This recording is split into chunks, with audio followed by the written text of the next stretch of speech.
South Park, The Stick of Truth, my haunted copy, very scary, it scared me. Okay, so one day I'm at the thrift store and I'm looking at all these cool games. These games are so cool. It's Go. This one game called Zelda. And I'm like, wow, look at all these cool games.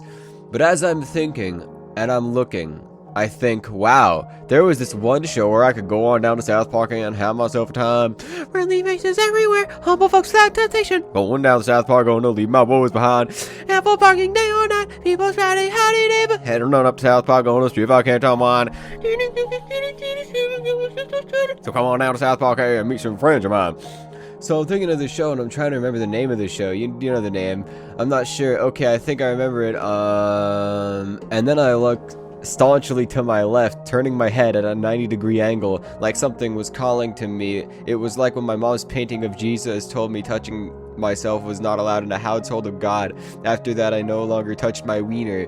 But I look to the left and I see the game. The game is sitting there, and suddenly I remember the show. It's called South Park. It's a show about home fuck without temptation. I'm going down to South Park, going to leave my woes behind. Apple marking day or night, people spouting howdy neighbor. Head on up to South Park, going to see if I can't tell mine.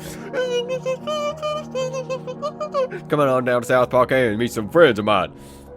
The game on the shelf was for the Xbox One X console. I looked at it and it said M for mature, and I said, well, I'm not a big old mature boy. It's not even my bar mitzvah yet, even though I'm Christian, but I go to well, I can buy the game anyway. God won't see me play the South Park game. He will not cast doubt upon me in my toughest hour. In these final moments before the reawakening of Christ and the dawn of a new era, he will not judge me for failing his toughest battles, like going to bed at 9 p.m. So as I grabbed the game and I took it to the man at the counter, and the man, he's a tall man, very tall. Nobody's tall like this man. Quite frankly, the tallest man I've ever seen. And he said, "Hey son, you know what's in this game?" And I say, "No." And he says, "Big fat swinging Satan balls." And I say, "What's the balls, mister?" And he takes me to the back room. No, that didn't happen. I'm sorry for lying. He sold me the game. It was $4. He said, "Be careful, kid. That game is haunted.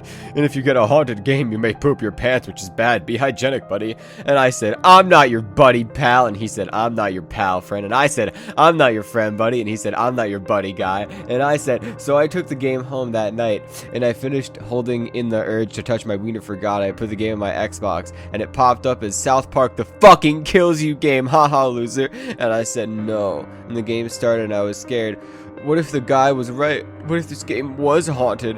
So I called 911 and said, Mr. Officer, damn, gender pronouns, damn," and they hung up on me. I started panicking. What if I poop my pants? The tall man told me to be hygienic, and what if I disappoint him? I don't want to be an unhygienic person, that's gross. So anyway, I look back at the TV and at the game, and the game loads, and there's a large character staring at me. He says, "Ha, fucking fag!" And then I realize it's the main character of the South Park television program airing on Comedy Central, new post-COVID special on Paramount Plus. His name is Eric Cartman, and he turns into Satan, has big Satan balls. And I get scared, so I scream so loud the whole house hears, and my mummy comes downstairs and she says, "Why are you playing evil, bad games, son?" And then Eric Cartman jumps out of the TV and fucks my mom. He's fucking my mom. My mom's screaming. Screaming. And I said, "Eric, no, don't do this. I'll give you my soul if you spare my mom." And just at that moment, the police break down on my door, shoot our dog, arrest me and my mom, and thank Eric for being an upstanding citizen. Now I'm in jail, arrested. Ooh, I'm in the big house now. I'm too young for the gulag. Ooh, Mr. Stalin, don't do this to me. Ooh! So I start screaming, and I'm like, ah! And then Eric Stalin enters the room, and it's the embodiment of Eric Cartman and Joseph Stalin together, and they say, "You accept God and not communism, you will now die of shark AIDS." So they bring in a big shark, and I mean a big shark. I believe this may have been the same shark from the 2021 James Gunn film, The Suicide Squad, streaming exclusively on HBO Max. Let me give you a brief synopsis of The Suicide Squad. A group of ragtag supervillains are hired by the government to go to a South American country to start a giant starve, and suddenly the shark bit me. It bit my wiener off, and all of a sudden it hit me at once. I knew what had happened. God had finally stopped me from touching my wiener. For good. God is great.